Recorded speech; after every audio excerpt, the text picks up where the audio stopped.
Bismillahirrahmanirrahim. Ya, sama-sama kita hormati dan kita muliakan Ketua DKM Masjid Al-Hakim, guru kita Al-Mukarram Ustaz Farhan, beserta segenap jajaran pengurus, para asatidz wa asatidzat. Alhamdulillah, dengan izin Allah berkenan hadir di malam hari ini. Bapak Ibu jamaah yang dirahmati Allah Subhanahu wa taala, uhayyikum jami tahiyatul Islam. Assalamualaikum warahmatullahi wabarakatuh. Waalaikumsalam warahmatullahi wabarakatuh. Lihat ikan di pinggir kolam, jangan lupa makan pisang hangat. Sungguh sayang kami sudah ucap salam, tapi jawab salam masih kurang semangat. Diulang sekali lagi boleh? Assalamualaikum warahmatullahi wabarakatuh. Waalaikumsalam warahmatullahi wabarakatuh. Daun salam di pinggir rumah. Semoga yang jawab salam cepat dapat rumah. Keluarganya sakinah mawaddah warahmah. Anaknya soleh solehah, bersama di dunia hingga sampai ke jannah. Daun salam di duren sawit, semoga yang jawab salam banyak duit. Ya, dan yang punya utang Allah lunasin. Kenapa yang ini aminnya lebih kencang daripada yang lain? Kelihatan ada wajah-wajah yang punya utang belum rapi. Tapi insya Allah yang jawabnya lebih tulus, Allah izinin berangkat ke tanah suci segera. Pengen apa enggak Bapak Ibu? Pengen. Insya Allah enggak ada yang enggak mungkin bagi Allah. Dan kalau kita pengen, mudah-mudahan Allah izinkan berangkat dalam waktu yang tidak lama lagi. Amin ya rabbal alamin. Alhamdulillah, alhamdulillahilladzi asra bi'abdihi lailan minal masjidil haram ilal masjidil aqsa.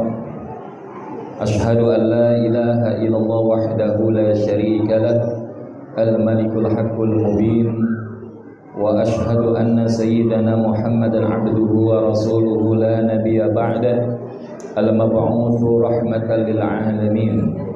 Allahumma fassalli wa sallim ala hadzal nabiyil karim sayyidina wa maulana Muhammad sallallahu alaihi wasallam wa ala alihi wa ashabihi wa man tabi'ahum bi ihsanin ila yaumiddin. Amma ba'd, subhanaka la ilma lana illa ma 'allamtana innaka antal alimul hakim, wa la haula wa la quwwata illa billahil aliyyil azim. Fadilatul mukarramun, Bapak Ibu jamaah yang berbahagia, izin menyapa di malam hari ini sebagai awal dari pertemuan kita yang mudah-mudahan Allah berkahi dan Allah rahmati ini. Izin menyapa, menanyakan kabar, bagaimana kabarnya Bapak Ibu semua? Gimana kabar fisiknya, sehat semua Bapak Ibu? Badannya sehat? Dan ciri orang kalau badannya sehat kira-kira duduknya nyender apa kagak? Alhamdulillah. Semoga baik yang nyender maupun yang enggak nyender Allah kasih kesehatan badannya, amin ya rabbal alamin. Kalau badannya sehat, dompetnya sehat apa enggak Bapak Ibu? Kok ada bilang sehat, ada yang bilang enggak? Biasanya yang buat dompet kita enggak sehat kenapa Bapak Ibu? Selain belum gajian apalagi. Kadang-kadang ada juga yang udah gajian tapi bahasanya tetap nggak sehat. Kenapa? Karena diantaranya pengeluaran lebih banyak daripada. Dan kenapa pengeluaran lebih banyak daripada pemasukan? Karena jangan-jangan kita punya keinginan lebih banyak daripada kebutuhan. Makanya apa yang kemudian jalan pintas memenuhi keinginan nafsu kita biar kata nggak butuh, sementara pemasukan kita nggak mencukupi. Apa yang kita lakukan Bapak Ibu? Ngutang, betul. Makanya tadi yang kita doakan insya Allah yang punya utang di masjid ini, jamaah yang hadir Allah lunasin. Ini berarti punya utang semua kalau aminnya begini. Padahal Bapak Ibu tahu nggak bagaimana cara melunasi utang? Terus kenapa belum dibayar? Maka ada satu kesempatan sahabat itu bilang sama Rasulullah, ya Rasulullah, saya hidup, kalau bahasa orang Betawi udah begak banget ya hidup. Kenapa? Karena saya punya utang, makanya hidup saya kagak bahagia. Maka Nabi ngajarin doa kepada sahabat tersebut, Allahumma inni a'udzubika minal hammi wal hazan wa a'udzubika minal ajzi wal kasal wa a'udzubika minal jubni wal bukhul wa a'udzubika min ghalabatid daini wa qahrir rijal. Jadi insyaallah kalau kita dawamin dengan izin Allah, sahabat tadi akhirnya Allah mudahkan melunasi utang. Tapi jangan kita ngelunasin utang pakai utang lagi, betul apa enggak? Kebanyakan kita katanya menghadapi sebuah keadaan menyelesaikan masalah tanpa masalah. Ayo sekolah. Sekolah di mana? Pegadaian. Maka kita minta sama Allah doa yang lain Nabi ajarin, Allahumma kfini bihalalika an harami wa aghnini bifadlika amman siwa. Jadi kalau kita dawamin, insya Allah mudah-mudahan Allah berikan rahmat dan karunia-Nya kepada kita semua. Amin ya rabbal alamin. Allah bukakan pintu-pintu rezeki. Makanya ada salah satunya bahwa kita kan kalau nyari rezeki bukan cuman jalur bumi, tapi juga pakai jalur langit. Nah, di antara jalur langit apa? Kita dawamin sebuah kalimat zikir yang diajarkan generasi sebelum kita, la ilaha illallah al-malikul haqqul mubin Muhammadur Rasulullah shadiqul wa'dil amin. Nah, maka insyaallah yuk kita mulai malam ini sama-sama kita zikir dulu, boleh enggak? Karena saya lihat ini kopi udah ada di depan, gorengan udah ada. Mudah-mudahan biar makin berkah, makin rahmat, dan jadi rezeki yang Allah memberikan kebaikan di dalamnya. Amin ya rabbal alamin. La ilaha illallah al-malikul haqqul mubin Muhammadur Rasulullah shadiqul wa'dil amin. Bisa? Yuk sama-sama. La ilaha illallah al-malikul haqqul mubin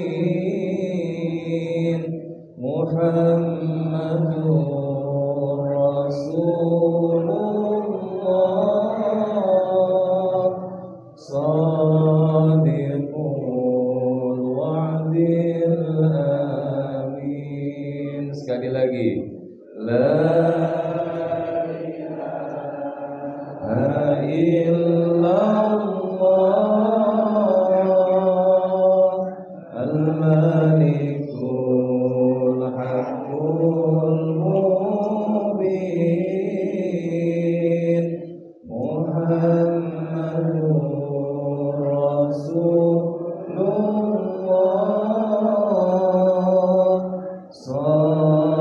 shadiqul wa'dil amin. Allahumma salli wa sallim wa barik alaihi. Enak nggak Bu? Enak nggak Pak? Kita tuh kalau bahasanya nidurin anak, ya kalau misalkan anak kita tidur, maka jangan dibilang cukup satu malam, oh indahnya, jangan ya. Tapi kita ajarin anak kita bacain zikir, ingat ke Allah, biar apa? Insya Allah jadi kebaikan. Termasuk juga tadi Allah mudahkan pintu rezeki supaya kita nggak jadi orang yang hutang kecuali Allah izinkan kita melunasinya. Amin ya rabbal alamin. Jadi kalau badan sehat, dompet sehat, hati sehat nggak Bu, Pak? Kabarnya sehat hatinya? Nah, karena kalau ciri orang hatinya nggak sehat, kira-kira yang kelihatan pada orang yang hatinya nggak sehat, perilakunya bagaimana Bapak Ibu?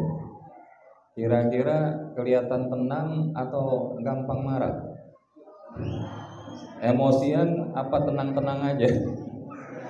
Kira-kira baperan apa enggak? Julid apa kagak?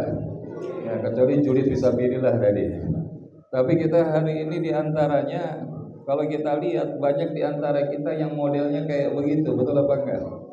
Padahal hati kita kalau yang modelnya begitu berarti kurang sehat. Karena jangankan kita, Nabi Ibrahim aja minta agar dikasih hati yang sehat.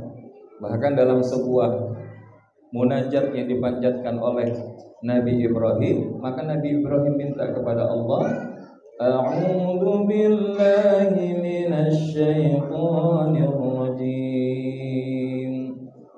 Bismillahirrahmanirrahim. Wa la tukhzini yawma yub'atsun. Yawma la yanfa'u malun wa la banun illa man atallaha biqalbin salim. Ya Allah, jangan Engkau hinakan hari di mana kelak Engkau akan bangkitkan kami. Hari tidak bermanfaat harta dan anak-anak yang dibanggakan waktu ada di dunia, kecuali siapa yang menghadap kepadamu ya Allah dengan membawa hati yang selamat, hati yang bersih, hati yang qalbun salim.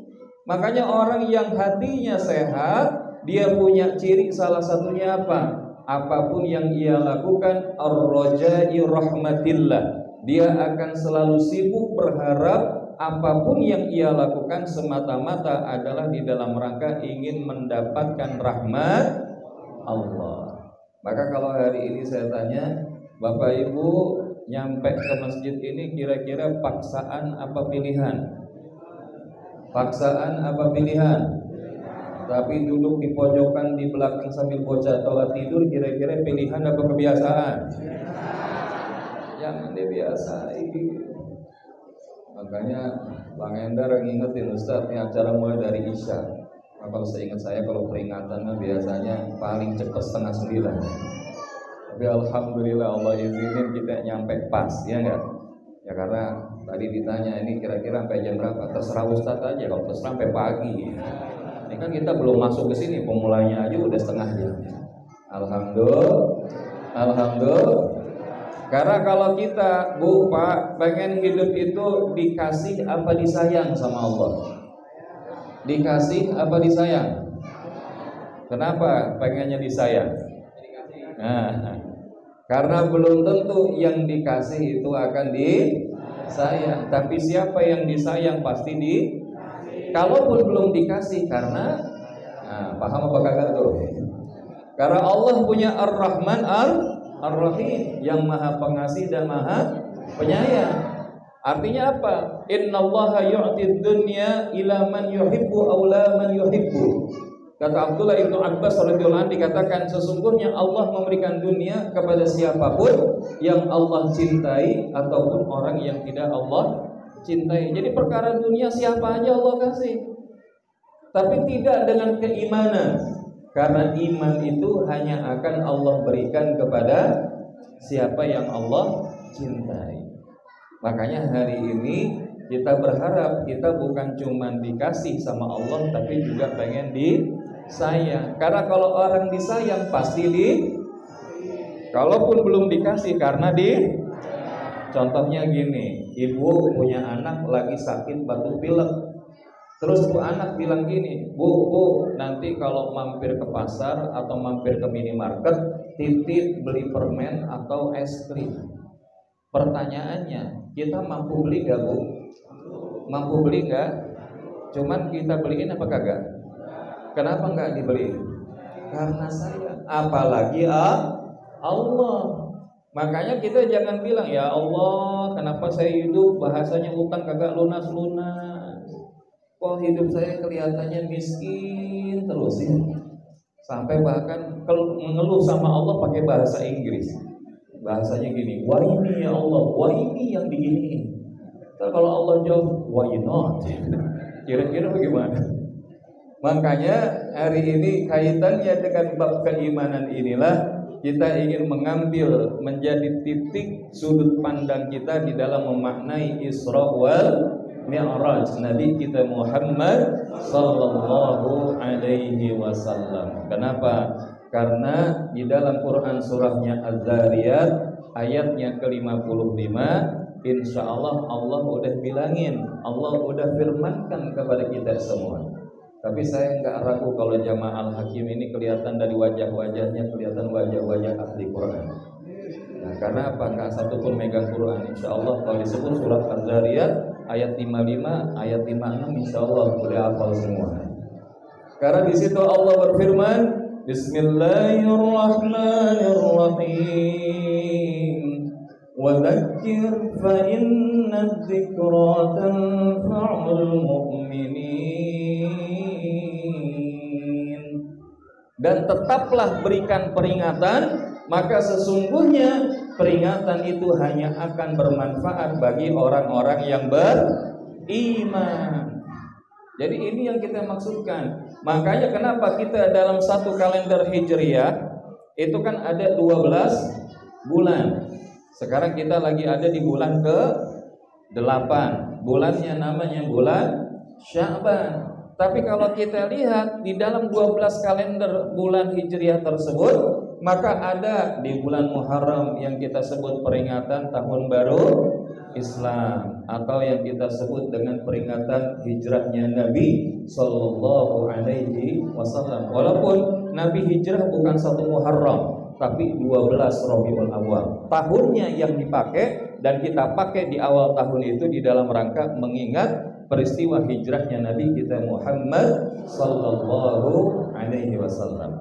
Di bulan Rabiul Awal kita ada peringatan Maulidun Nabi sallallahu alaihi wasallam. Dan kemudian di bulan Ramadan ada peringatan Nuzulul Quran. Maka kita hari ini berada di bulan Sya'ban setelah sebelumnya kita ada di bulan Rajab. Ada satu peristiwa yang juga terjadi dan kita jadikan momentum peringatan. Jadi kalau saya boleh izin, kita nggak bilang perayaan, karena perayaan itu cuma ada 2, Hari Raya Idul Fitri, Hari Raya Idul Adha. Tapi kalau peringatan, kita peringatan Maulid, peringatan Isra wal Mi'raj, peringatan Nuzulul Quran, peringatan Tahun Baru Islam, itu nggak apa-apa. Tapi Ustadz, kan apakah para sahabat melakukan? Walaupun sahabat tidak melakukannya. Kenapa? Karena sahabat dan generasi setelahnya itu masih dekat sama Nabi. Tapi kalau kita hari ini, karena kita 15 abad jauhnya dengan masa di mana Nabi SAW itu ada, maka bukan tidak mungkin ini menjadi wasilah di dalam rangka apa? Mengingat Nabi kita Muhammad sallallahu alaihi wasallam. Sebagai apa? Sebagai bukti cinta kita kepada Allah. Di mana? Qur'annya surah Yunus ayat 58. Qul bi fadlillahi wa bi rahmatihi fabidzalika falyafrahu huwa khairum mimma yajma'un.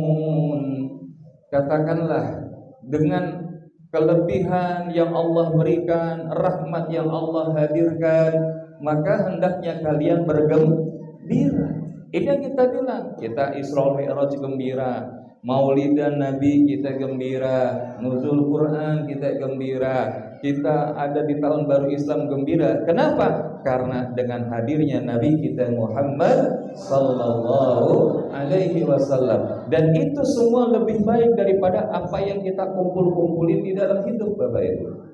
Bahkan di dalam Quran surah Ali Imran ayatnya 31, bahwa katakanlah jikalau kalian mencintai Allah maka ikutlah Nabi.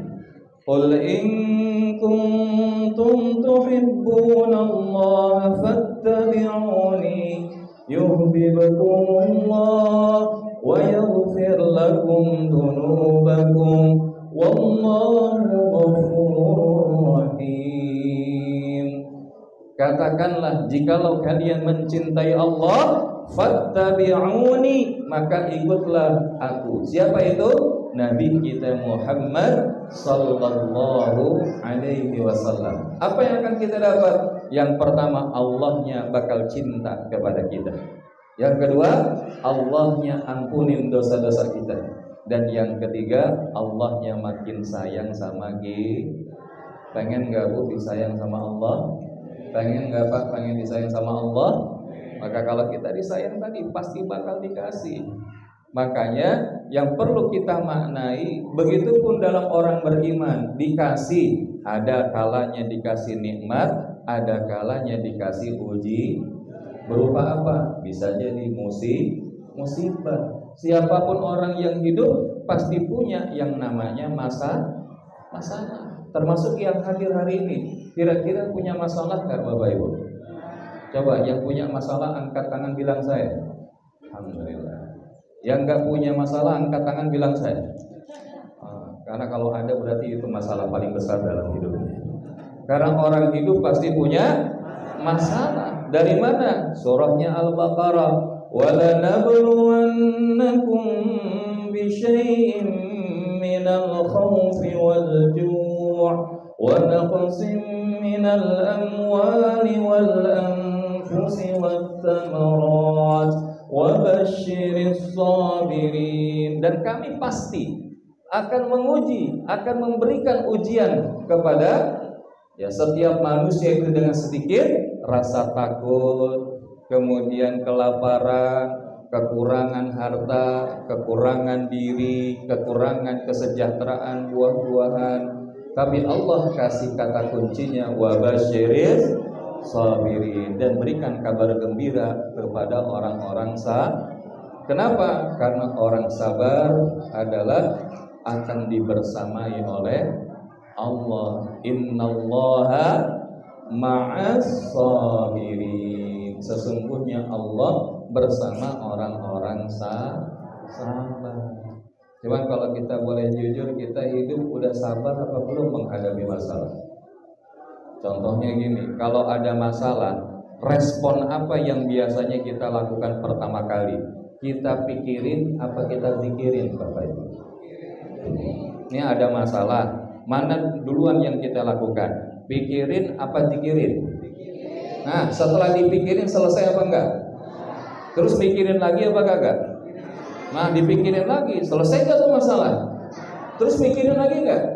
Dan itulah yang menyebabkan kenapa wajah seseorang kelihatan lebih tua daripada umur yang seharusnya. Kenapa? Karena hidupnya kebanyakan. Ini yang disebut overthinking. Makanya ngaji kita malam ini jangan terlalu kebanyakan mikir, tapi kita kuatin zikirnya. Belajar dari siapa? Nabi Yunus alaihi salam. Nabi Yunus ada di dalam perut ikan, masalah apa kagak? Tapi ketika ada masalah, Nabi Yunus mikirin masalah kagak? Mikirin solusinya enggak? Tapi yang dilakukan zikir ke Allah enggak? Apa zikirnya Nabi Yunus? La ilaha illa anta subhanaka inni kuntu minadh dhalimin. Bisa? Yuk sama-sama. La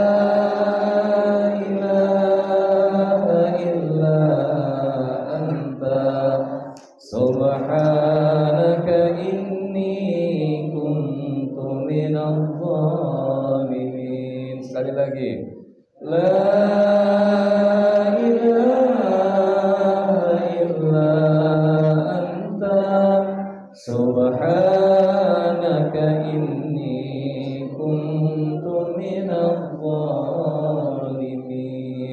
Maka Allah izinin untuk Nabi Yunus keluar dari perut ikan. Nah, ini gambarannya. Kita mungkin Ada yang berada sedang dalam kegelapan masalah utang, ada yang lagi dalam kegelapan masalah hubungan rumah tangganya, ada juga yang kegelapan masalah kagak punya kuota, betul? Ya, karena Ustaz Farhan tadi bilang hari ini kita hidup di dunia nyata sama di Dumai. Hari ini banyak fakir miskin, tapi banyak juga yang fakir kuota. Nyari kemana-mana apa password wifi di sini. Itu ciri orang fakir kuota. Makanya apa? Kalau kita dihadapkan kegelapan masalah, ingat dulu ke Allahnya. Apa yang kita ingat? Tadi salah satunya, La ilaha illa anta. Tidak ada Tuhan selain Engkau ya Allah. Nabi Yunus sadar. Kenapa beliau bisa ada di dalam perut ikan? Karena dia terlalu berharap dia bisa merubah kaumnya. Ternyata kaumnya enggak mau berubah. Maka Nabi Yunus bilang, wahai kaumku, besok kalian diazab sama Allah. Maka di sini Nabi Yunus sadar. Karena apa? Karena dia sudah menjalankan sebagaimana apa yang Allah lakukan. Makanya yang ingin kita garis bawahi, la ilaha illa anta. Enggak ada orang manapun yang bisa merubah orang lain, termasuk bahkan Nabi dan Rasul sekalipun. Karena ada Nabi dan Rasul yang enggak bisa merubah anaknya sendiri. Siapa itu? Nabi Nuh alaihissalam. Ada Nabi dan Rasul yang enggak bisa merubah istrinya sendiri. Siapa? Nabi Lut alaihissalam. Ada Nabi dan Rasul yang enggak bisa merubah bapaknya sendiri. Siapa? Nabi Ibrahim alaihissalam. Ada Nabi dan Rasul yang enggak bisa merubah pamannya sendiri. Siapa? Rasulullah Muhammad sallallahu alaihi wasallam. Bahkan ketika pamannya Abu Thalib itu meninggal dunia, Nabi mintakan ampunan kepada Allah atas pamannya. Turun ayat, kata Allah apa? Innaka la tahdi man ahbabta walakinallaha yahdi man yasha. Sesungguhnya engkau Muhammad tidak bisa merubah orang yang engkau cintai sekalipun, dan akan tetapi akulah yang bisa merubah siapapun yang aku kehendaki. Jadi kita nggak bisa merubah istri kita, suami kita, apalagi suami orang, istri orang. Kita nggak bisa merubah anak-anak kita. Saya sekarang alhamdulillah bawa anak 3. Karena saya alhamdulillah Bapak Ibu dikaruniakan keluarga sama Allah itu 1 orang istrinya, anaknya 9. Jadi alhamdulillah 7 laki-laki, 2 perempuan. Jadi kalau pas lagi malam begini kebanyakan di rumah, kata istri, "Bi, bawa dah yang lain ya." Alhamdulillah bawaannya 3. Jadi alhamdulillah Bapak Ibu lesep aja. Kita mah pokoknya dikasih sama Allah berapa aja, kita kagak pernah minta berapa. Yang penting kalau sudah Allah kasih, pasti Allah kasih jaminan rezekinya. Minimal apa? Kalau sekarang ini kita datang ke Masjid Al-Hakim bawa anak, udah ketahuan tentengnya jangan 1, anaknya 3. Alhamdulillah. Nah, ini kalau paham alhamdulillah, kalau nggak paham astagfirullah. Apalagi udah kedua kali, makanya saya mah nggak minta dijemput. Ya, cuman harus ada kepahaman. Nah, saya mah nggak macam-macam dah. Kalau ada ustadz punya rumah 1/2 hektar, saya mah nggak nyari yang 1/2 hektar. Nah, kalau ustadz ada yang bahasa dipanjerin dulu, saya mah kagak. Insya Allah. Karena apa? Ustadz mah nggak butuh duit, ya nggak? Butuhnya, ya alhamdulillah, ya bagus kan kalau paham. Tapi ala kulli hal Bapak Ibu yang dirahmati Allah Subhanahu wa taala. Kenapa? Karena kalau kita belajar dari zikir Nabi Yunus mengakui tidak ada ilah selain Allah. Tidak ada kekuasaan-kekuatan yang bisa merubah orang lain selain Allah. Subhanaka, maha suci Engkau ya Allah daripada apa yang dipersangkakan oleh diriku. Inni kuntu minadz zalimin. Bahasanya mengaku sama Allah. Kita itu kalau doa sering ngaku apa kagak Bapak Ibu? Ngaku dosa maksud saya. Ya, kita kadang-kadang sama Facebook, sama Instagram, sama TikTok itu sering ngaku. Bahkan sampai berlinang air mata habis diputus sama pacar. Kagak dapat sama Willy Salim. Apalagi Wika Salim. Tapi ala kulli hal Bapak Ibu yang dirahmati Allah, yang ingin saya sampaikan hari ini adalah kita belajar bahwa ternyata orang beriman pun pasti akan diuji sama Allah. Di mana dalilnya? Qur'annya surah Al-Ankabut ayat yang kedua. Hasiban nas ayyatraku ayyaqulu amanna wa hum la yuftanun. Apakah kalian manusia mengira telah mengatakan beriman kepada Allah sementara belum datang ujian kepada kalian? Jadi ujian itu kurikulumnya 3 kata Rasulullah Sallallahu Alaihi Wasallam pada diri seorang yang beriman. Yaitu apa? Yang pertama, Allah bisa jadi akan menguji diri seorang hambanya yang beriman. Dengan apa? Bisa jadi sakit, bisa jadi kegelisahan, ketakutan, kekhawatiran. Kalau enggak yang ini, bisa jadi diuji sama keluarganya. Mungkin dia sehat, tapi pasangannya enggak sehat. Mungkin ada anak-anaknya yang diuji, ada orang tuanya, ada saudaranya, betul. Aman diri, aman keluarga, bisa jadi urusan kerja, urusan bisnis, usahanya, hartanya juga bandanya diuji sama Allah. Dan kalau kita melihat dalam peristiwa Isra wal Mi'raj Nabi kita Muhammad Sallallahu Alaihi Wasallam, Rasulullah diantaranya diuji oleh Allah kehilangan daripada orang-orang terdekat dari ahli keluarganya. Betul? Siapa yang pertama? Dialah istri Nabi Sallallahu Alaihi Wasallam, namanya Bunda Khadijah radhiyallahu anha. Karena Bunda Khadijah ini, masya Allah, ini yang memang menjadi the key of suksesnya salah satu dari Nabi kita Muhammad Sallallahu Alaihi Wasallam. Sebagaimana ada ungkapan, di balik laki-laki yang sukses pasti ada 2 wanita hebat yang ada di samping. Ada berapa, Bu? Yang pertama siapa? Ya, yang kedua? Ya, alhamdulillah. Tapi bapak-bapak jangan nanti motif sepotong doang. Tadi dengar nggak kata Ustaz, di balik laki-laki sukses ada 2 wanita hebat. Ini saya baru punya 1 mah. Mau nggak nyariin 1 lagi? Tapi insya Allah lihat di sini sih wajahnya wajah-wajah yang insya Allah yang kagak doyan nambah. Tapi Bu, saya kasih tahu, kalau bapak tadi kan dibilang usianya 30-40 tahun, itu biasanya sudah mulai masuk masa-masa puber kedua. Jadi kalau ada cirinya begini Bu, misalkan ibu nih lagi buka jendela rumah pagi-pagi, terus lihat matahari bersinar mantap gitu, hangat, terus dia bilang si ibu sama bapak gitu, Pak, cobalah lihat di luar sana, masya Allah indah banget ke matahari terbit hari ini. Coba, masya Allah matahari itu menyinari, ya. Terus bapaknya nyeletuk bilang gini, Bu, sayang, matahari di rumah kita cuma menyinari rumah kita doang. Coba kalau menyinari rumah yang lain. Ini paham Pak kagak nih? Nah, terus nanti ibu tinggal jawab gini, iya Pak, sayang di rumah kita bukan matahari, melainkan sebatang lilin.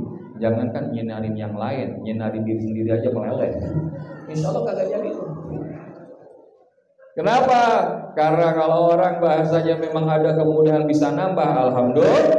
Tapi kalau dia maksain nambah, kagak adil. Dibangkitkan di yaumil akhir sengklek, ya, pincang sebelah. Ya makanya ini ya bahasanya kalau kita nggak sanggup nambah 2, 3, 4 fawahidah, maka cukup 1. Tapi kadang ada ustaz bilang ini saya mengikut sunnah Rasul aja ustaz. Maksudnya apa? Kan Rasulullah sampai Bunda Khadijah wafat nggak ada istri yang lain, tapi begitu udah wafat Rasulullah nikah lagi sama yang lain. Maksudnya ya saya pengen ngambil dulu aja dah. Kalau nanti istri saya udah wafat baru saya nambah lagi enggak.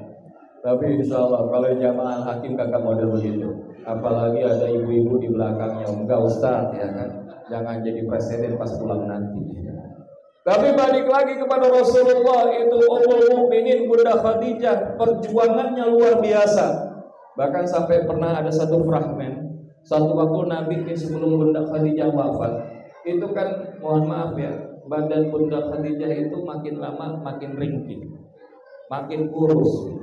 Padahal beliau dulu bahasa kita nih miliarder perempuan yang terbaik yang ada di kota Mekah.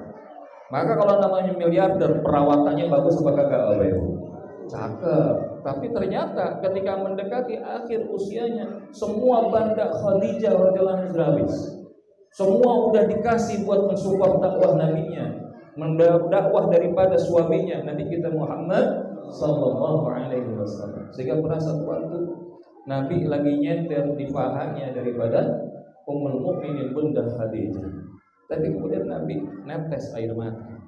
Bahasanya kemudian ditanya sama Ummul Mukminin, "Ya Rasulullah, wahai suamiku, kenapa engkau nangis?" Enggak, kalau bahasa sederhananya gitu, saya merasa luar biasa perjuanganmu wahai istri. Semua yang kau miliki kau serahkan untuk Allah dan Rasulnya dan untuk agama ini.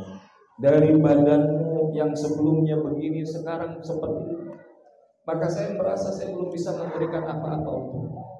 Tapi apa kata Ummul Mukminin? Ya Rasulullah, kalau sekiranya apa yang saya lakukan kemarin masih dirasa kurang, kalau saya nanti meninggal, maka silakan ambil tulang belulang saya agar kemudian bisa dipakai di dalam rangka menyampaikan dakwahmu di masa yang akan datang. Bahasanya mau sampai korban begitu loh. Makanya Rasulullah begitu ditinggal wafat oleh Ummul Mukminin Siti Khadijah radhiyallahu anha, sedih apa enggak Bapak Ibu? Sedih apa enggak?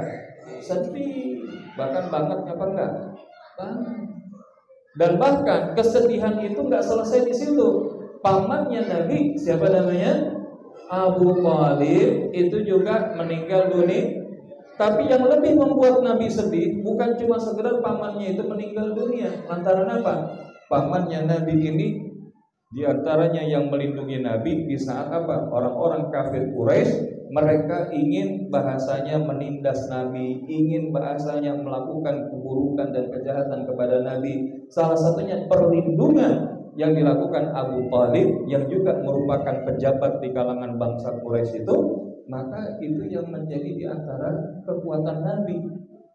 Tapi yang lebih dari itu adalah apa? Dari sekian paman Nabi, yang paling sayang dan cinta kepada Rasulullah adalah Abu Thalib. Nah sayangnya ketika di akhir hayatnya Nabi bilang, "Wahai pamanku, ucapkanlah asyhadu an la ilaha illallah wa asyhadu anna Muhammadar Rasulullah." Tapi ternyata di sisi yang lain juga ada Abu Jahal, Abu Lahab, Abu Sofyan, jangan bilang Abu Janda, ini ada di sini kan.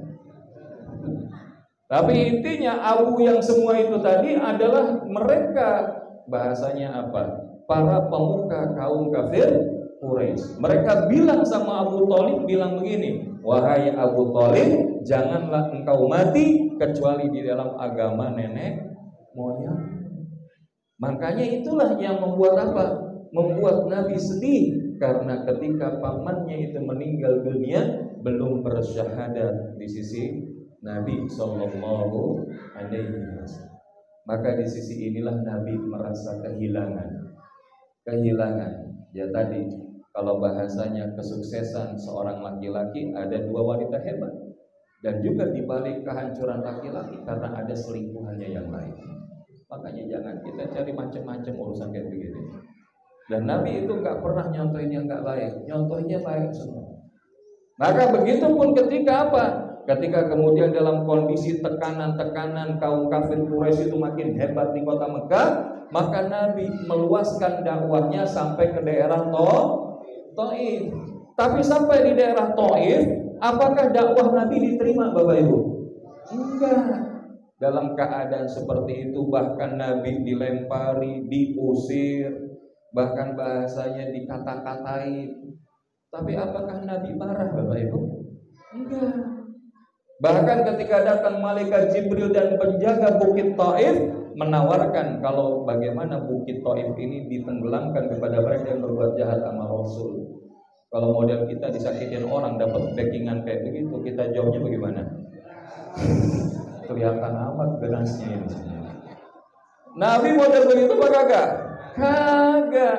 Nabi bilang jangan engkau lakukan itu, karena kalau engkau lakukan itu siapa yang nanti akan menerima dakwahku di masa yang akan datang? Allahumma ighfir li qaumi fa innahum la ya'lamun. Ya Allah, maafkan kaumku karena mereka tidak tahu.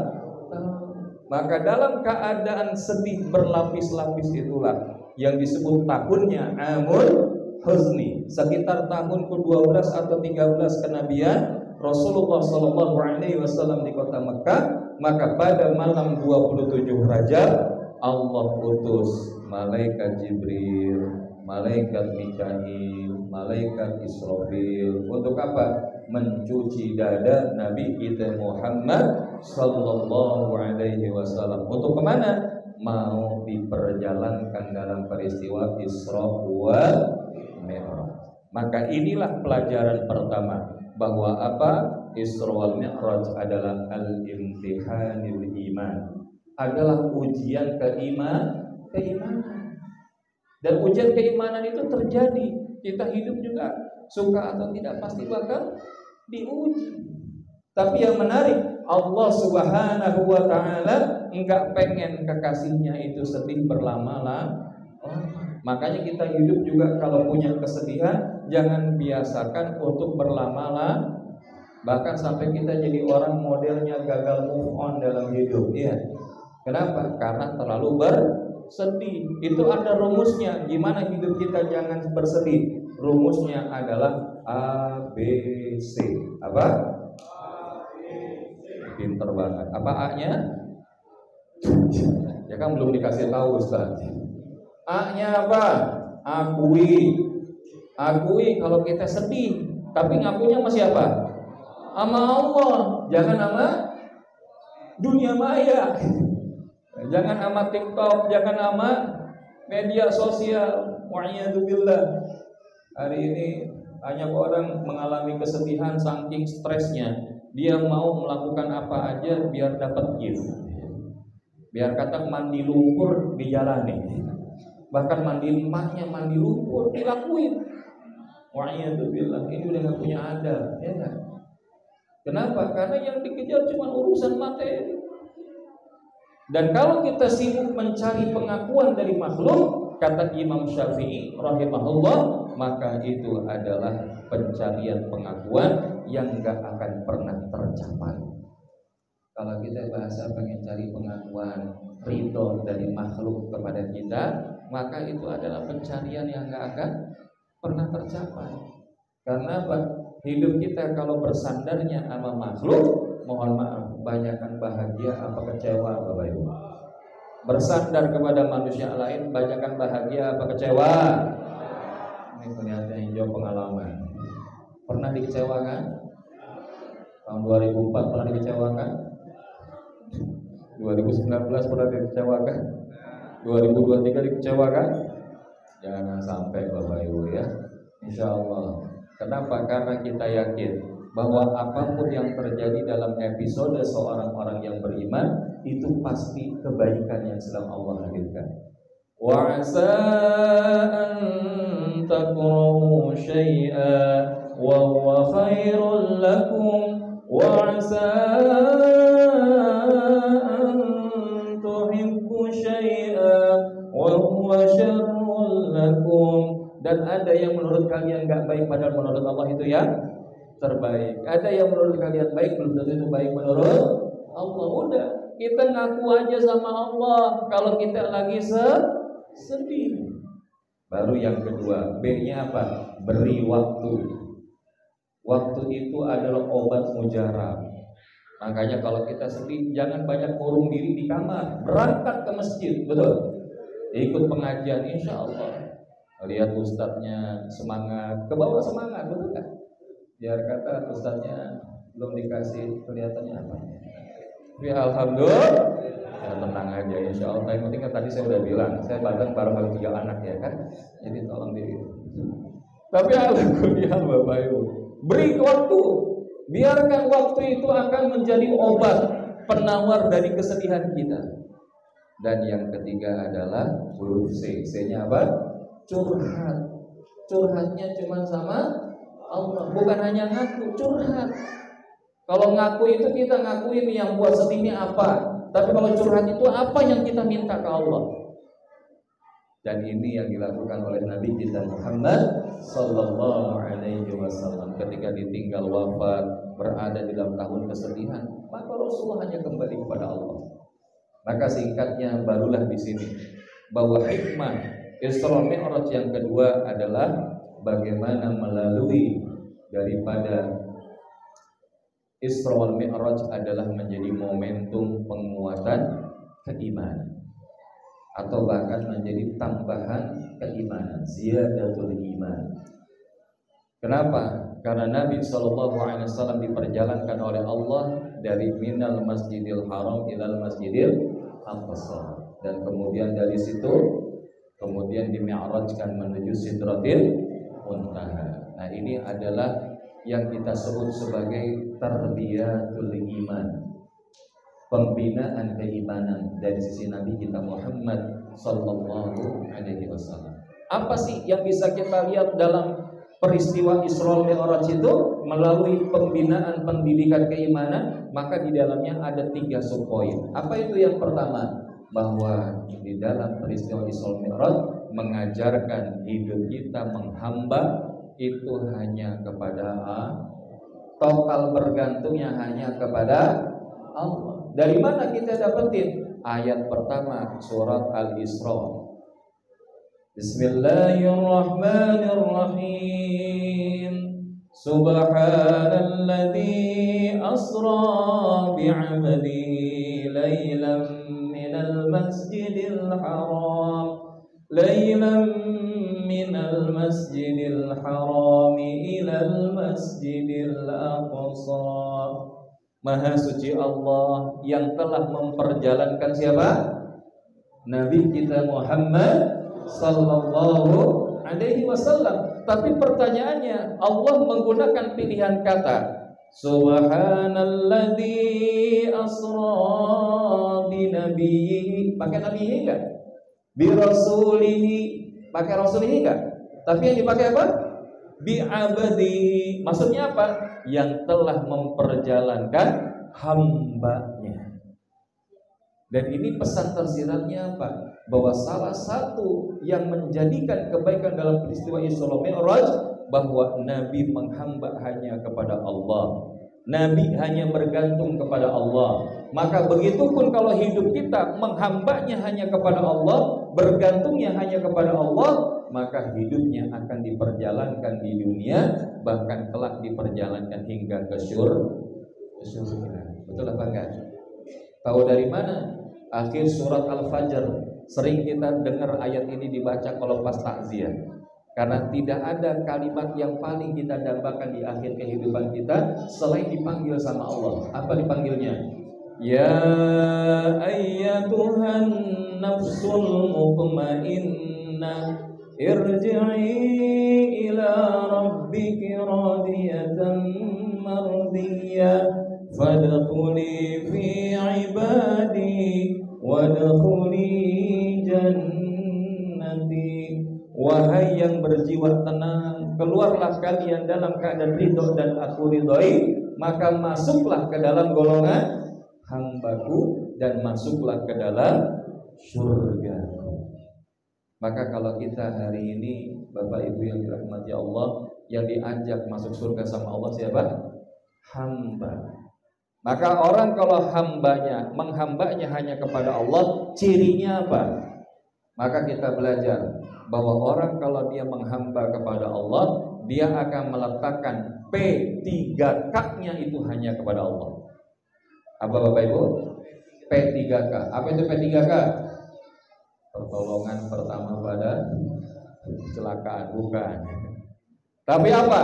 Perhatian, pengakuan, penghargaan, dan kasih sayang yang diharapkan hanya dari Allah. Maka ini konsep sederhana bagaimana kita menjadi hamba. Perhatian yang kita cari bukan makhluk, tapi kita cuma capernya sama Allah. Boleh kita punya media sosial, memang nanti kita cari follow, like, subscribe, ya kan? Like, follow, and subscribe supaya bisa dimonetisasi. Tapi niat kita bukan cuma itu. Karena ternyata apa? Kalau kita salah-salah niat bisa tergelincir. Ya, tapi kalau kita niat buat dakwah, maka kita harus topan, kita harus kuatin bareng-bareng. Insya, makanya kita doa mudah-mudahan channel Al-Hakim bisa makin luas manfaatnya. Karena apa? Bisa aja menjangkaunya sampai luar negeri gitu. Begitu poin Ustadz, ini kemarin link ceramahnya Ustadz, tadi kita share ke Los Angeles, kan? Ya, kita share ke San Francisco, misalnya. Kan mudah bagi Allah, betul. Jadi hari ini Bapak Ibu dakwah kita jangan khawatir mau di mana aja, biar kata masjid kita pinggirannya sawah, tapi kalau mau sampai Los Angeles juga bagi Allah mudah ya. Makanya oleh karena itu Bapak Ibu yang dirahmati Allah, bahwa pembelajaran dalam perjalanan Isra Mi'raj ketika Rasulullah itu hanya menghamba kepada Allah, maka yang memperjalankan Nabi sebetulnya siapa? Nabi apa Allah? Allah.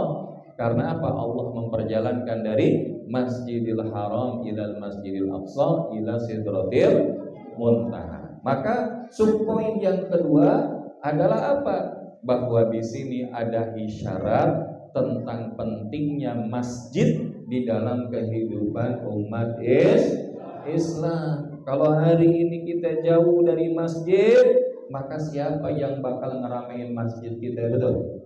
Maka tadi Ustadz kita udah bilang, kalau bahasanya kita ngaji ada anak-anak lari, jungkir balik, nggak apa-apa. Yang penting jangan sampai luka sama celaka, betul kan? Tapi kalau dia lari-lari itu biasa. Yang repot kalau bapak sama ibunya, Ustadz belum selesai udah lari-lari, udah pulang ke rumah. Namanya Ustadznya doyan ceramah ini lama, urusannya pelan-pelan ini ada urusan di belakang dulu. Padahal kita jalan udah dari habis maghrib sampai ke sini, masya Allah. Jadi makanya sayang kalau ceramahnya cuma sejam, standarnya 3 jam. Siap Bapak Ibu 3 jam? Ya, tenang aja, saya cuma nanya doang. Kalaupun Bapak Ibu siap, belum tentu saya siap. Jadi kenapa kita belajar bahwa Allah ingin mengingatkan pentingnya masjid di dalam kehidupan setiap orang-orang yang beriman. Kenapa? Karena di antaranya Allah berfirman di dalam Quran surah At-Taubah. Apa firman-Nya? Bahwa di antara ciri orang yang beriman itu adalah dia yang memakmurkan masjid. Bismillahirrahmanirrahim. Innama ya'muru masajidallahi man amana billahi wal yawmil akhir wa aqamas salat wa ataz zakata wa lam yakhsha illa Allah fa'asa ulaika ay yakunu minal muhtadin. Sesungguhnya yang memakmurkan masjid Allah hanyalah orang-orang yang beriman kepada Allah dan hari kemudian serta tetap melaksanakan sholat, menunaikan zakat dan tidak takut kepada apapun kecuali kepada Allah. Maka mudah-mudahan mereka termasuk orang-orang yang mendapatkan petunjuk dari Allah. Maka apalagi kalau kita hari ini Bapak Ibu punya keinginan jalan ke luar negeri, tidak ada yang lebih utama selain kita punya keinginan berangkat kemana? Masjidil Haram. Kenapa? Sholat di sana setara 100.000 kali kita sholat di masjid lain, kecuali Masjidil Nabawi dan Masjidil Aqsa. Masjidil Nabawi yang kedua, kenapa? Sekali sholat di sana 1.000 kali kita sholat di mari, betul. Masjidil Aqsa berapa kali? 500 kali minimal. Terus ada lagi yang keempat, apa itu? Masjid Quba. Nah kalau Bapak Ibu dimudahkan insya Allah berangkat ke Tanah Suci, jangan lepaskan juga Masjid Quba. Kalau kita berangkat dari hotel punya wudu, insya Allah sholat 2 rakaat di dalamnya, maka dia dapat pahala sebagaimana umroh. Belum umroh, datang ke sana, misalkan kita berangkat umroh nih, terus ke Madinah dulu, mampir ke Masjid Quba, masya Allah. Kita salat 2 rakaat sudah dapat pahala sebagaimana kita umrah. Makanya itu kita perlu punya niat. Jangan kita pengen sibuk nanti moto sama siapa namanya, sama Iron Man atau sama Singamuntah. Seneng banget orang kalau moto di Singamuntah ya. Udah jalan ke Singapura ya kan. Mana buktinya? Tuh di bawah Singamuntah ya kan. Bangga benar. Padahal apa? Bagi kita kebanggaan bukan di sono, tapi di mana? Kalau kita kemudian udah Allah izinkan sampai ke Tanah Suci, salah satunya ziarah ke masjid. Tapi sayangnya gini, kita kalau jamaah kita nih Berangkat ke tanah suci, masya Allah, itu yang namanya jaga waktu sholat, mantap apa enggak Bapak Ibu? Wah, 5 menit, 10 menit, setengah jam, udah nyampe di masjid. Padahal belum ajar, ya kan? Nah, kalau di masjid kita, kira-kira bagaimana? Ya, kadang-kadang bukan hanya udah habis aja Ustaz, udah komat aja masih belum pada datang. Tapi nanti kalau giliran udah Allahumma hdina fi man hadain, baru datang. Ya berarti udah tinggal mau apa, udah rakaat kedua subuh udah mau habis. Tapi insya Allah bukan model di Al-Hakim ya. Ini kan yang model begini insya Allah datang semua kalau subuhan betul. Ya, ini kalau Amin agak ragu-ragu ya. Padahal jadi Amin mah jangan ragu ya. Insya Allah menang. Ya, Bapak Ibu kagak yakin. Ya, mau 2 putaran, mau 3 putaran, insya Allah aminin aja dulu. Kalau kata Ustaz Tile mah aminin aja dulu. Jadi Bapak Ibu yang dirahmati Allah Subhanahu wa taala, artinya apa? Makanya kalau hari kita di masjid jangan bilang Ustaz, di masjid jangan ngomong-ngomong politik. Terus kalau kagak ngomong di masjid mau ngomong di mana? Rasulullah ngurus strategi perang, ngurus orang-orang miskin, ngurus bagaimana memerintah negara. Itu dimulai dari mana? Di masjid. Makanya masjid, mohon maaf, yang utama apa? Memang wa aqamus shalah, kita mendirikan salat. Makanya kita dari hikmah Isra Mi'raj ini mudah-mudahan makin sayang sama masjid. Apa bukti sayang kita? Memakmurkan masjid, sholat datang. Betul. Ada kajian datang. Ada peringatan Hari Besar Islam datang. Pembagian sembako.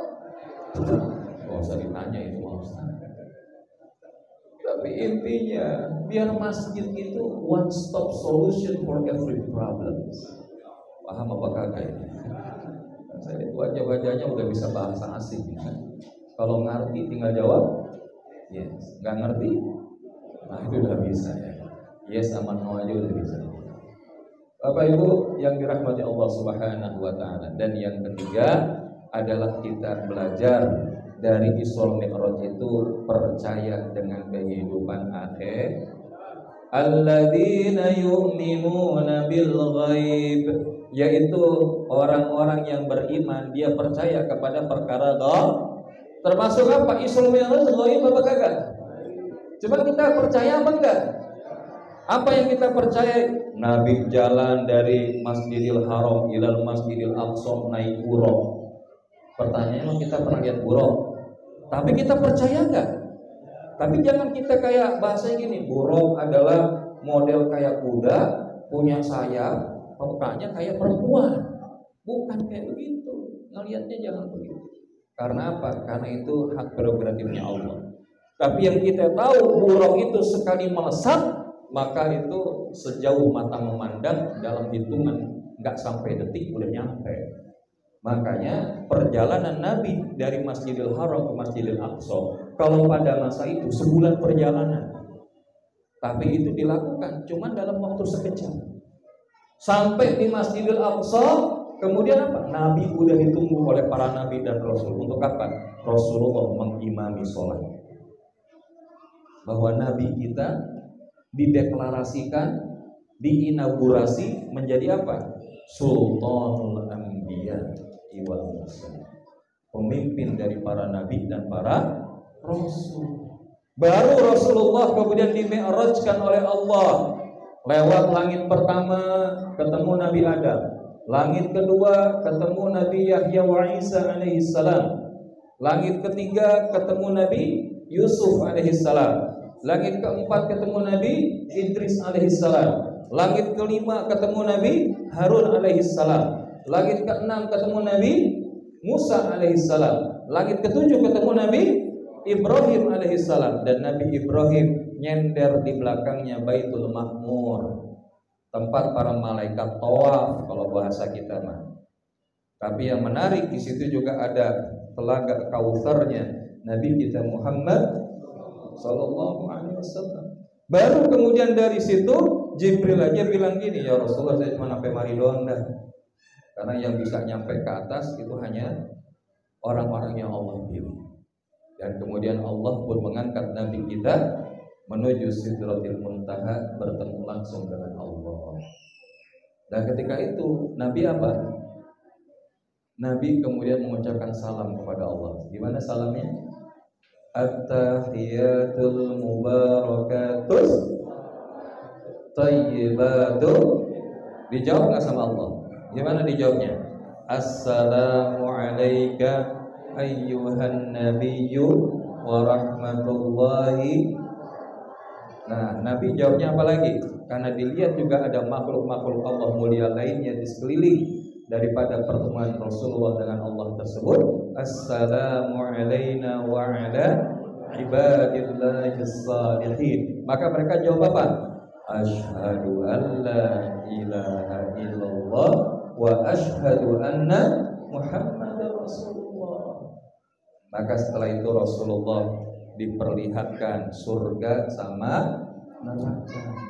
Dan salah satunya Nabi bilang, aku diperlihatkan surga. Dan ternyata di surga itu kebanyakannya adalah orang-orang fakir, bukan orang kaya. Kita kalau doa pengennya jadi orang fakir apa orang kaya? Jadi kalau pengen masuk surga jadi orang fakir apa orang kaya? Nah, ini. Maksudnya kenapa? Orang fakir bahasanya apa? Hisabnya cepat.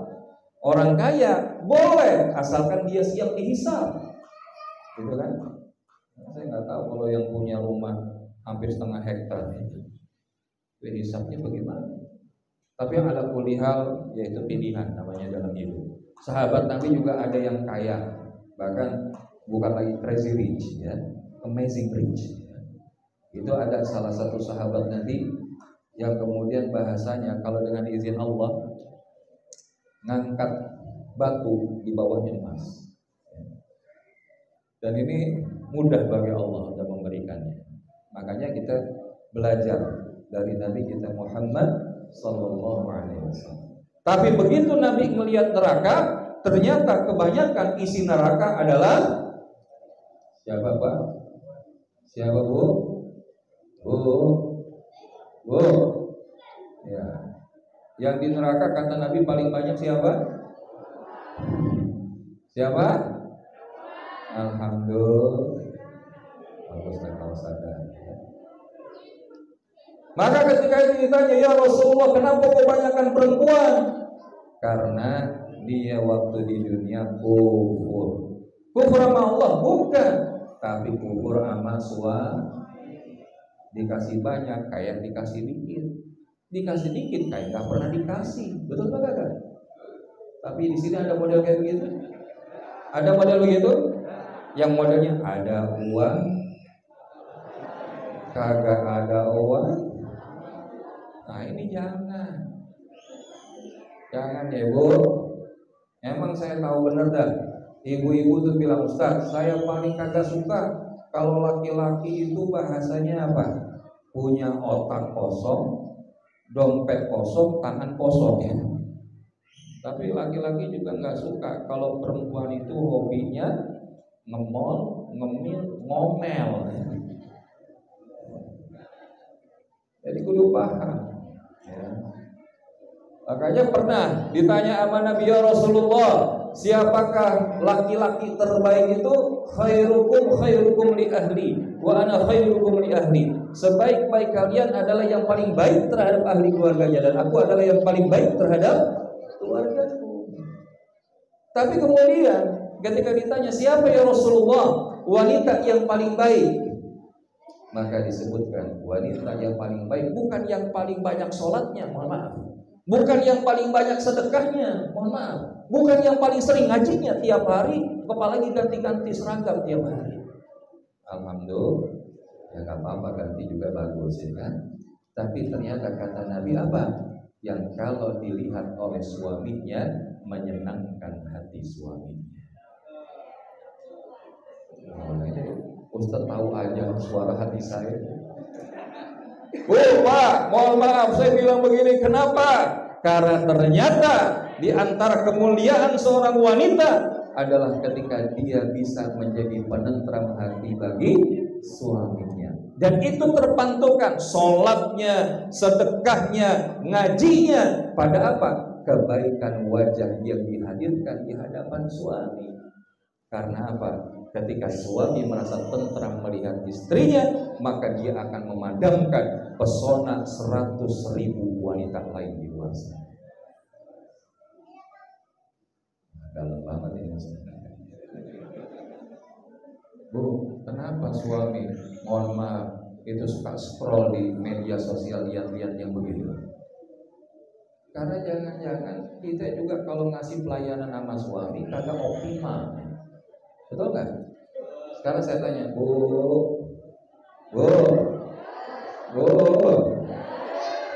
Ibu kalau melayani suami awal bulan sama akhir bulan sama apa kagak? Itu kalau awal bulan ya Allah ya Rabbi, suami belum datang dia udah dandan, udah pakai makeup yang paling cantik, minyak wangi yang paling menyengat. Tapi begitu kemudian suami datang bahasanya, Bang udah bang, abang pulang capek ya, habis kerja dulu dah. Ya, sambil disekak keringatnya dibilang ini, Bang, abang mau minum apa namanya? Mau minum teh atau mau bareng sama teteh kan gitu. Tapi kalau bahasanya akhir bulan, mohon maaf, suami lagi banyak permasalahan di kantor pulang, Assalamualaikum, sampai 3 kali gak dijawab. Tapi begitu kali ketiga dijawab, Waalaikumsalam, masuk aja ngapa? Enggak neng, buatin apa teh buat abang. No di belakang, kagak tahu dapur di mana. Jangan begitu. Waduh, ada yang kesipir di rombongan. Pertanyaannya ada yang model begitu? Ada yang model begitu di sini, Bu? Yang mana orangnya saya tahu? Ya, mudah-mudahan Allah izinkan. Bahkan begini, ketika kita percaya dengan kehidupan akhirat, pengennya kita masuk neraka atau masuk surga? Nah, pertanyaannya, kalau masuk surga, saya pengen tanya, Pak, Bu, kalau ibu masuk surga, pengen gak bareng sama suami? Nah, sekarang saya tanya, Pak, kalau bapak masuk surga, pengen gak bareng sama istri? Kok cuma dia jawab 1-2 orang? Jangan-jangan dia kagak jawab bilang dalam hati, Ustaz, ya masa di dunia udah sama dia, di akhirat sama dia lagi ya? Cuma kagak ada yang lain. Lupa. Nanti kalau suami istri soleh-solehah itu dikumpulin bareng-bareng di surga. Makanya kita mantesinya dari sekarang. Kalau kita ngelihat paras, mohon maaf, makin lama makin kenceng apa makin kurang? Jangan kita ngarepinnya, wah suami kita kayak sarungan mulu, yang ada sarungan. Ya, pengen istri modelnya demplon terus ya namanya umur juga, iya atau kagak? Ya, makanya katanya seorang suami yang baik itu bukan hanya dia care kepada istrinya, tapi juga dia punya budget untuk skincare bagi istrinya. Wah, betul-betul Pak, betul kan? Alhamdulillah, tenang Bu, saya belain juga ya kan. Udah diangkat ya nanti ya kita ingetin lagi. Bu, Pak, jadi kalau kita mau masuk surga, pertanyaannya cuma pengen apa mantesin? Pengen aja atau mantesin? Maka mantesinya gimana? Surahnya 17 ayatnya 19. وَمَنْ أَرَادَ الْآخِرَةَ وَسَعَى لَهَا سَعْيَهَا وَهُوَ مُؤْمِنٌ فَأُولَئِكَ كَانَ سَعْيُهُمْ مَشْكُورًا.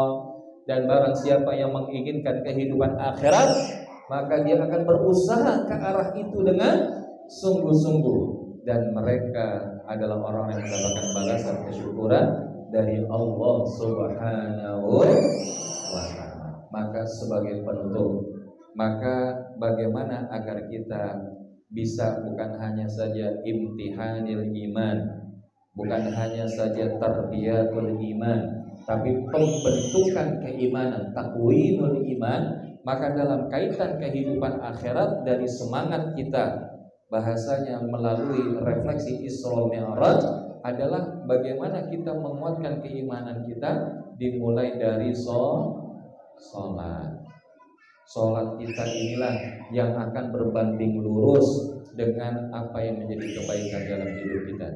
Kita punya amal baik, tapi kalau sholat kita kagak beres, maka yang lain juga dinilai enggak beres.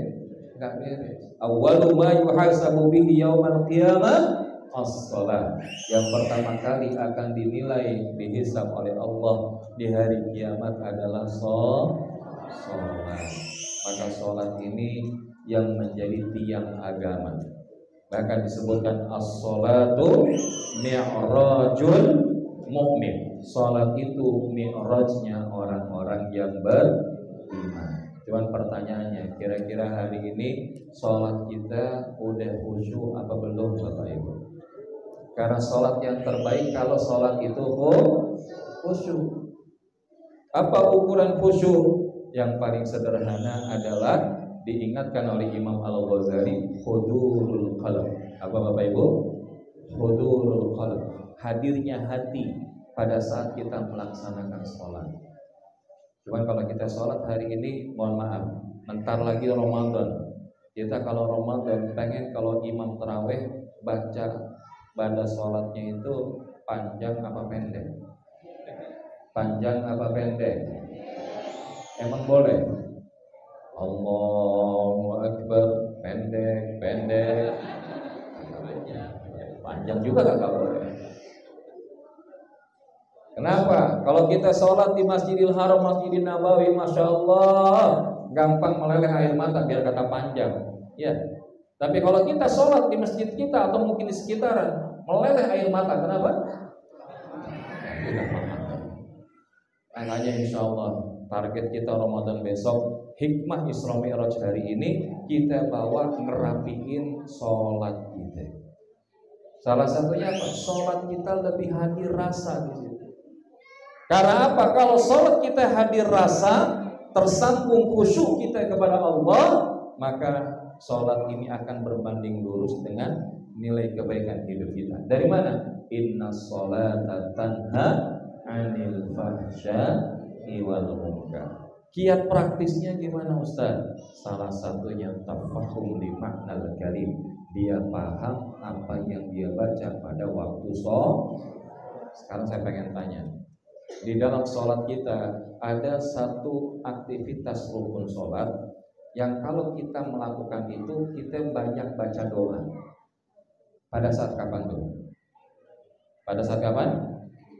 Duduk di antara dua. Berapa doa yang kita baca? Bu, berapa doa yang kita baca? Wah, 9. Berapa Pak? 8. Ibu? 50-50 atau call the audience? Kita hitung bareng-bareng. Rabbighfirli warhamni wajburni warfa'ni warzuqni wahdini wa'afini Masya Allah, cakep. Tahmid. Alhamdulillah. Konsentrasi. Baru juga jam 10. Ini romannya udah mau siap-siap pulang.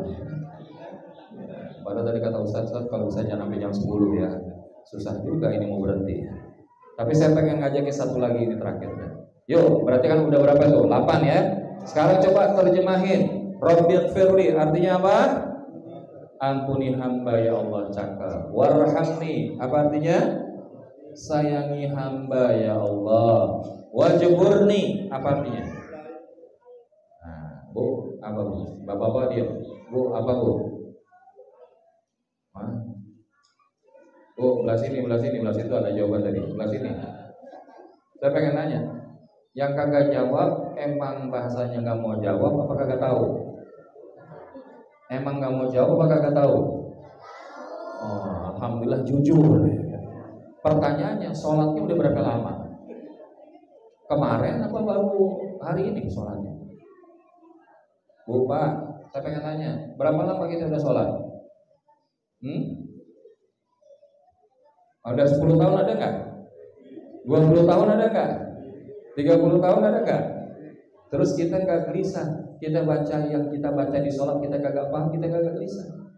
Padahal ini kata Allah, fawailun lil musallin alladzina hum an salatihim sahun. Maka kecelakaan, neraka wailah bagi orang yang sholat. Yaitu apa? Yang ketika sholatnya itulah lalai. Nah, salah satu bentuk lalai apa? Dia baca bacaan sholat, tapi dia nggak paham dengan apa yang dia baca waktu sholat. Ini Bu, Pak, PR kita. Tadi sebagian jawab udah ada yang benar, tapi saya lihat banyak yang lebih nggak ngejawab, betul? Padahal apa artinya? Tutupi aib-aibku. Makanya kalau kita paham tuh duduk di antara dua sujud ada 8 doa, kita kagak buru-buru banyak. Kita nggak baca begitu.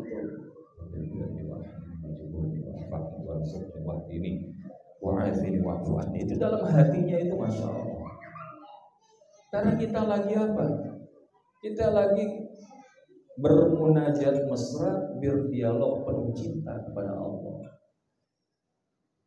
Dan ini yang perlu kita rapihin apa ya? Makanya kenapa hari ini ada orang sholat tapi masih suka korupsi? Ada dia sholat tapi data digelembungin, ada. Kenapa? Berarti sholatnya belum jadi benteng. Kalau orang sholatnya benar, maka Allah akan jadikan dia orang baik. Apa ukuran orang baik? Inna sholata tanha anil fahsya'i wal munkar.